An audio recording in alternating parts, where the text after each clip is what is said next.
Hey guys, welcome back to another episode of the Truth of Transformation podcast. Now, today's expert transformational authority is one that also has an amazing story. She started her journey 6 years ago. You're going to hear about that.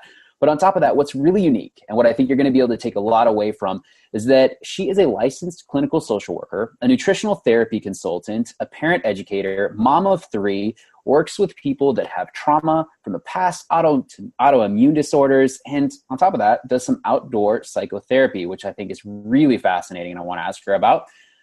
Let alone, she's done 21 Spartan races. Yes, 21. So we're going to be finding out some more about that. And the line that I absolutely love that I couldn't resist pulling off her website is, I bring my authentic self and let the work evolve as I have. That's truly a powerful line. Megan, welcome to the show. Hi, thanks for having me. Well, absolutely. So the first thing, I just got to have you just tell us your story. You said 6 years ago, you started this thing, started losing weight, started getting in shape. So kind of expand on that. Tell us how it all began. Let's see. I think my health, I say that my health and fitness journey started 6 years ago. I definitely had dabbled in losing weight and being an athlete before that. I was a college athlete. I played multiple sports in college, loved it. Was always very active. Grad school was rough, so I did not do any sports really until midway through, where I found myself at about 210 pounds and unhealthy, not active. Found some kind of cheap and easy ways to lose weight, horrible calorie restriction, and unsustainable weight loss, but lost some weight. Well, it all came back. Not a lot of mental work was put into that. Fast forward, had three beautiful kids and really enjoyed my phase of motherhood. And then about 6 years ago, when my youngest was finally done breastfeeding, I wasn't having any more babies. It just was time to kind of have my body back to myself again. I like to tell people that this was not a time of anger or upset or being disappointed in my body or anything like that. I was definitely overweight. I was sitting at that point about 195 pounds. I'm 5'8". I'm an athletic person, but that was way too much weight for me to be carrying. I was not active. I actually couldn't even run around the block. But I really was in a place of kind of awe of what my body had done, birthing these three kids, and really okay with that having been the phase of life I was in.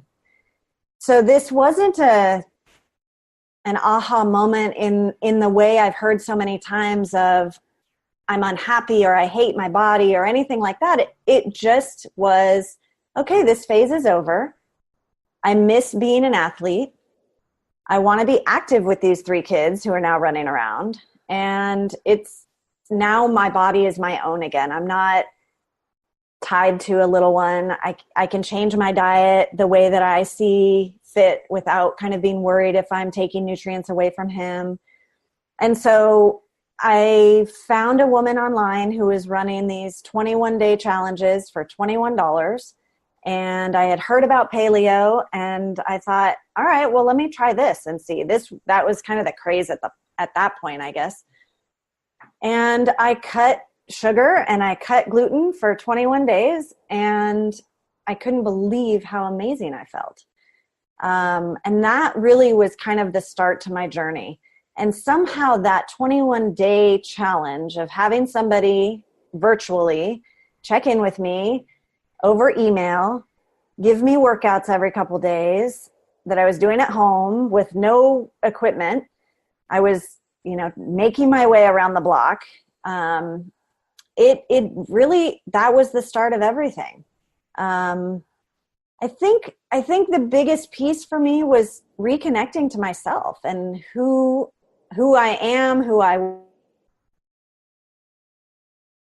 I have to give a lot of credit to my kids for their role in my evolution because I think I learned so much about myself through birthing them and raising them, and, you know, being driven to get more knowledge and awareness because of them. So, lost, I think, 30 pounds. I didn't really even keep track. I just felt great. I had energy. I started playing co-ed adult soccer in a city league with my husband and some friends because our kids were all playing soccer. And it just kind of took off from there. So that was 2013. And I kept doing these challenges. And then the end of 2015, is that right? 2016. Some friends of mine who are super active moms were going to do a Spartan race. And I saw it online. I'd never heard of this. I am not a runner. I hate running. But the obstacles seemed really exciting. And I was doing my at-home workouts and felt really fit and was really like, hey, let me push myself and try something new. I literally signed up 3 weeks before. I ran about a mile every day and did burpees every day to get ready, aside from like my home workouts. And I went out and did a Spartan sprint, and my whole life like was changed again at that point. You got to email that one into Joe DeSena. I know, right? He's got a lot of those stories. But it was another opportunity for kind of self-awareness, personal growth. The women that I ran with, they probably left me about 7 minutes into the race, and I never saw them again. And I was really okay with it. And I spent the 3 hours that I was on the course just reveling in the amazingness of being out there and being in my body and enjoying my strength and trying new things and pushing myself through. And I finished and was happier than ever. And my kids even saw me at the end, and my husband and kids were waiting, and the kids said, "Oh, there's mom." And my husband said, that's not your mom. And he had to take a double take and said, "Oh my gosh, it was you. And I hadn't seen that side of you in so long." And it was really amazing. He got to watch me do some of the last obstacles, and he and I have been together since college. So he saw me as a college athlete and saw me compete. And that was a long time ago. So it was really kind of this, I don't know, reemergence of a new competitive athlete. So that was pretty beautiful and really amazing. And then I just couldn't get enough, and I had to do it more and more and more. And I joined a gym, and I started working out 5 to 6 days a week, and I was hiking, and I had this goal, these dates on the calendar and these things I knew I was going to do. And it just was the perfect push, and it kept my diet straight, and it kept me in the gym, and I was getting stronger and stronger and building community and bringing more people to race with me, and really became something I was incorporating into the work I was doing with clients, therapy clients, because they were watching my transformation. Sometimes I'd come into sessions straight from the gym and worried that I wasn't being professional. And yet then I would hear from my clients, "It's so awesome to see you come in and know that you're making time for the gym and working, and we know your mom." So it really it's permeated all facets of my life. So that's been a big, big, huge piece. That's really cool. Yeah. And I think that's the authentic piece. And that's why I connected so much with that line. Yeah. And so I kept hearing kind of this resurfacing that you kept saying in so many different pieces. And I really want you to expand upon it. You talked about just appreciating your body and what it had been through and could do as a mom. And that was a phase of life. And I love that, because there's different seasons, there's different phases. Right. So often we feel like we have to be everything at all times for everyone in all capacities. And then you talked about how once you started doing this 21-day program and going into it, you didn't even watch what you had lost, and you were just your phrase was running off the feeling. Right. And this feeling of being really good, and then getting into the athletics and stuff and the team sports, and it was just like you were back to playing again. So it's this constant feeling and play and understanding that that's what life is, and not even anything, and just letting Spartan races kind of pull you forward. Like, how do you get to a place? Because I think for a lot of people, it's really hard to be in such a positive headspace. And I just hear it countlessly throughout your stories, even when you're talking about, I was really appreciative for what my body could do as a mother. And I wasn't upset with where I was with my weight or anything like that. I just knew now it was time. And right. You had this such positive mindset. Where does that come from? Is that something you've worked to develop? Because I think so many of us can learn from that. I think it has been work. It has been. I mean, I can go back as far as high school and having disordered eating and not being comfortable with my body, definitely not aware of my body in a positive way. Grad school, gaining so much weight and being uncomfortable. That was a period, I would say, that I was not, that I was disappointed in myself and disappointed in my body, and kind of felt guilt for having put my body through such a big weight gain and not taking care of myself. Knowing now I didn't have the capacity to, all that was going on during grad school and the stress of it, and being in a social work graduate program, you're forced also to look at your own stuff and your own story and, be aware of what that is, because you're now becoming a therapist. So, you've got to know your shit before you can go and help other people, one would hope. So that was a really critical time of learning about my story, gaining some coherence around who I was and why I was, and all of that. A lot of therapy, good stuff. But then I like I said, I credit my kids a lot, because I think I really matured. I don't even know if matured's the right word, but I think I really evolved into the person I'm supposed to be through their births and having them. They really have helped me become, I don't know, who I was meant to be. And I think then I could have this, these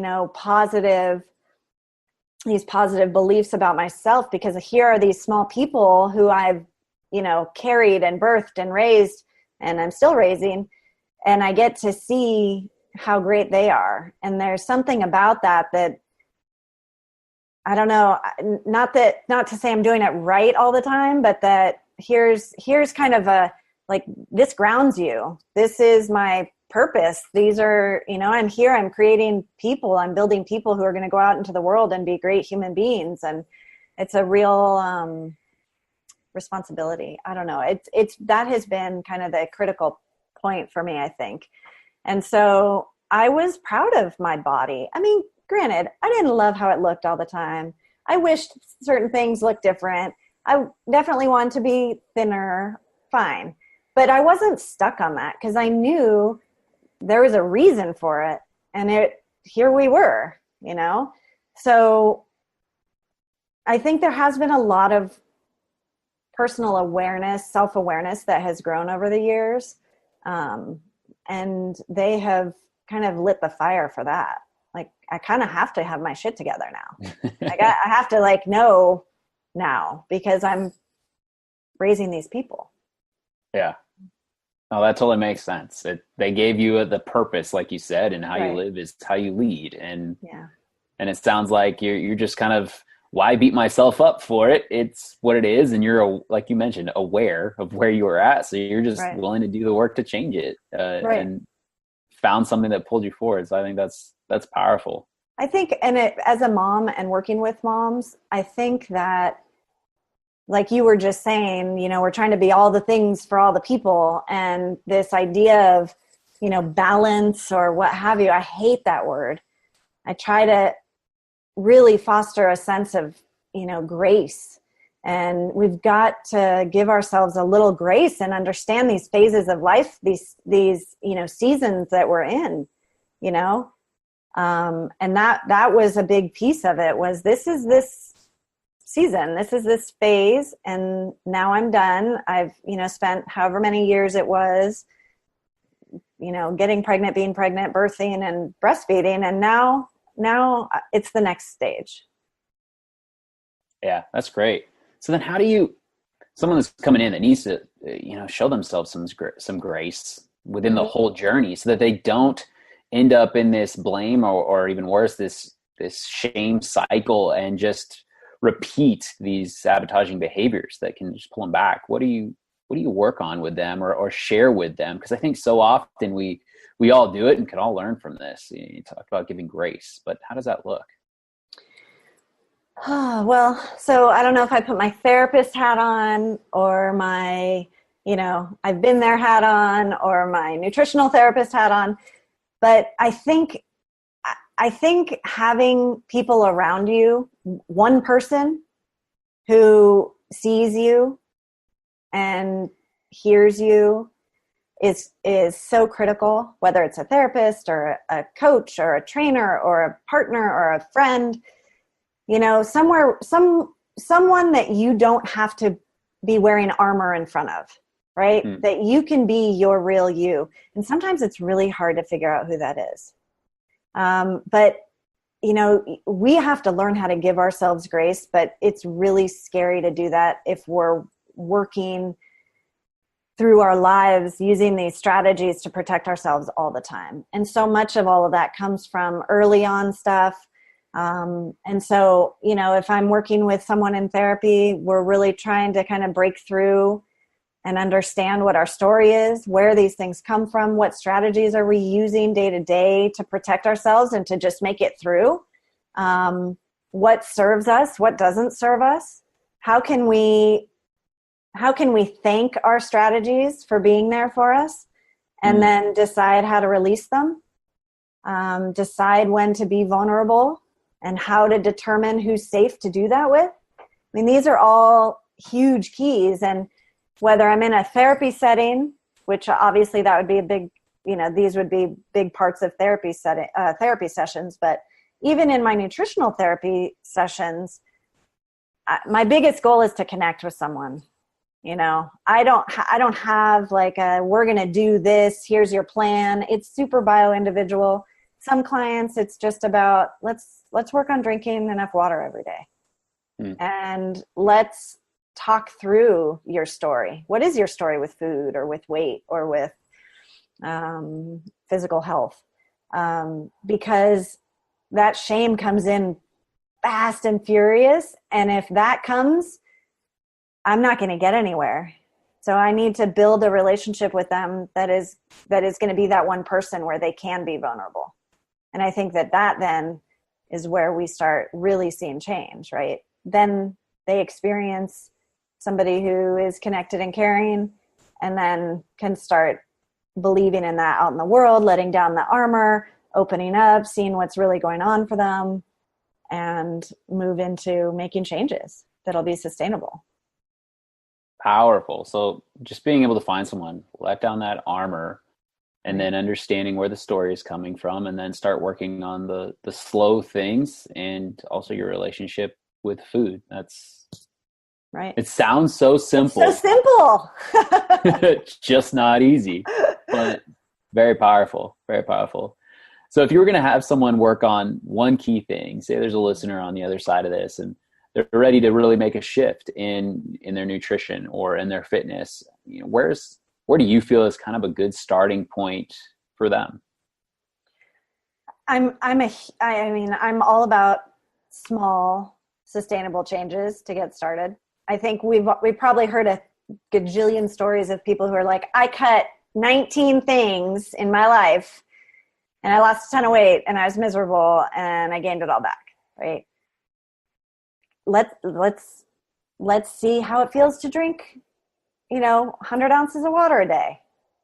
And to start, I think this idea of so many people are like, I'm unhappy, I'm fat, I'm this, I'm that. And so they go almost this route of being angry with themselves or with the situation. And I feel like anger can be a great, it can kind of propel you at times, but I don't find that to be sustainable, because if you're angry at your body, you're not going to find that love. You're not going to find that grace if you're just angry at yourself.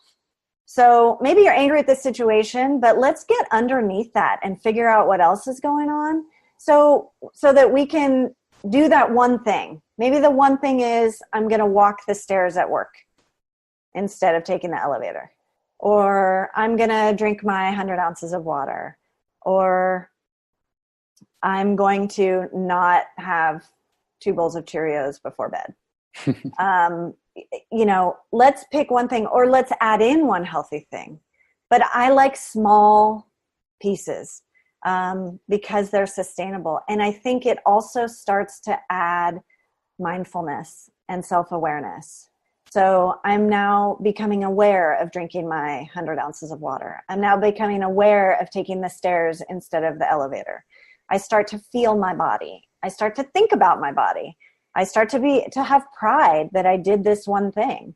So those things can build off one another, And if you decide, I'm going to cut gluten and sugar for, and go that route and feel like the detox effects, how can we do that? And, do we need to back off a little? Does that feel okay? Or am I just mad? Am I just punishing myself? Because we're not going to get anywhere. I imagine people have been punished in many other ways throughout their lives, that we don't need to be the ones doing it to ourselves. Let's do it with like grace and happiness and love for our bodies, not because we're punishing ourselves. That is so beautiful. It's bringing the unconscious daily things to the conscious and making it simple enough to actually sustain. But the whole concept of being able to love yourself is so spot on. We're like restricting. And then I think when we're on these really, really rigid diets, we reach a place where we're just like, I'm an adult. I don't need to restrict stuff. I deserve stuff. I got enough stuff restricted from me. So that anti-love is a really powerful, powerful piece. Now, how do you help someone who says, all right, one thing at a time. Yeah, I get it, but I can handle more. I want to do more. And they're in that motivational cycle and they're excited. How do you hold them back from wanting to do too much only to repeat the same behaviors? Well, I think if somebody truly feels that motivation, they want to go all in, I think I can support that, and I'll be there and we'll talk through it. Like, how is this working for you? How was that? What happened when, you ended up, maybe your goal is no gluten, no sugar, no alcohol, and I'm going to work out 5 days a week, right? That's a lot, right? All at once. Yeah. So what happened, like when you come in and see me or I do my follow-up call with you, what happens when you went to that party on the weekend and you had a beer or you had 5 beers? Who knows? Or you ended up missing workouts. What were the messages that were playing in your head? How did it sound? What was going on? Because that's where I want to get to, because I want to change those messages.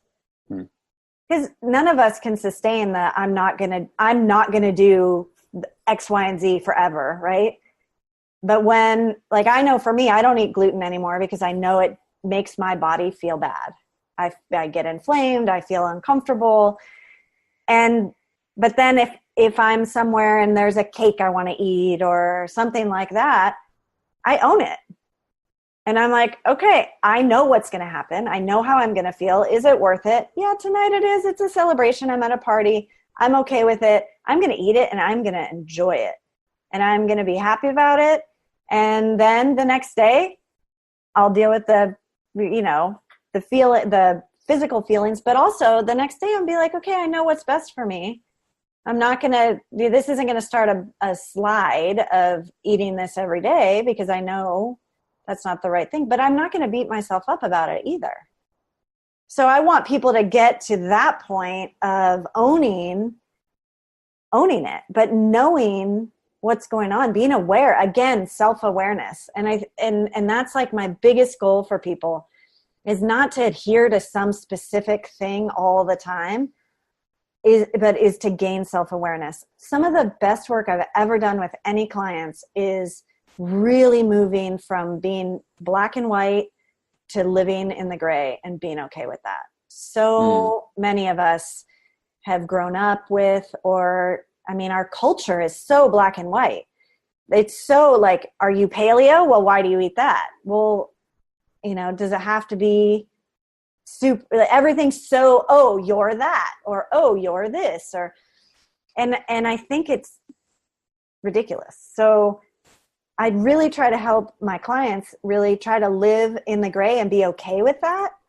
And to hold ambivalence, and to have, I can hold two different feelings at the same time. And, that's, I think if people want to come in full bore and try out 5 or 6 different things that they're going to eliminate or try all at once, I'll hold space for it, and I'll be there with you. But we're going to talk about all those messages that are going on in your head, Yeah. and what's happening, what happens when you can't hold all of that. And are you okay with it? Can you own it? Power of ownership. That's so beautiful. Well, and you talk so much about habits too, and these habits, they're not sustainable, and they can't become habits if they're so unattainable, right? These huge things. Well, I'm going to go to the gym 7 days a week. I don't know how to sustain that. I can make a habit of, setting that goal of 3 days a week, and then I'm going to be successful, and I might still go 7 days a week.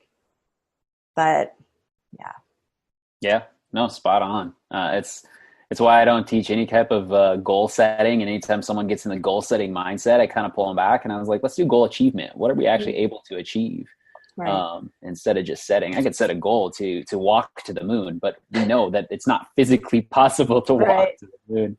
Right. So yeah, reduce it down to its minimal dose of threat and run with it. But I think having the support is what I'm gaining from everything you're saying, to continually to reevaluate it and look at it, and have someone be able to point some holes and help you figure out, well, where is the story coming from? What's going on inside your head related to that whole situation, so you can stay on track. So power of ownership and accountability combined, recipe for success when it's dialed in. That's beautiful. So then I got 2 last questions. Okay. First one is, where can people find you and your amazing work? So give me any kind of website, social media, all that stuff for people to hear. Let's see. So I have a private practice in Pasadena, California, where I see psychotherapy clients. I see adults and children and families in my practice in Pasadena. I also see nutritional therapy clients there, but my nutritional therapy practice can be virtual as well, so that I can see anybody from anywhere. We can do online or phone sessions, so that's totally doable. And then I also, if you're local, part of my psychotherapy practice, like you were saying before, I do outdoor therapy. So I'll take clients on walks or hikes. It is amazing to see the work that can be done walking side by side with somebody in our beautiful weather and being out on the trails. There's just something about being outside and feeling the earth beneath your feet, and it's very grounding, very connecting. I've just seen amazing results with so many clients being outside with them. So I do that as well here in the Pasadena area. And then you can find me on Instagram. My Instagram name is Bacon, Mud, and Hugs. And I think that fits all of my paleo and OCR and my therapy background. So I'm at Bacon, Mud, and Hugs. And then you can find my website at www.meganlcsw.com. Awesome. We'll put all that in the show notes for everybody. And OCR stands for obstacle course racing, for anyone that's listening that's like, I don't know what she's talking about. And obviously she's done those 21 Spartan races, which is amazing and the best. So last question is, like, what do you, I know we've talked about so many pieces, but what do you ultimately believe it truly takes to transform? I really think self-awareness and learning your story, kind of figuring out where things are coming from. And really, I can't say enough about self-empathy and grace and loving yourself. And a lot of those things take work.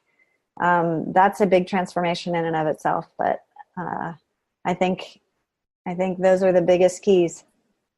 Wonderful. So I'm taking away, learn to be to gain as much self-awareness as possible, and then to learn to live in the gray. Yeah. I love that line. And in the mud sometimes too.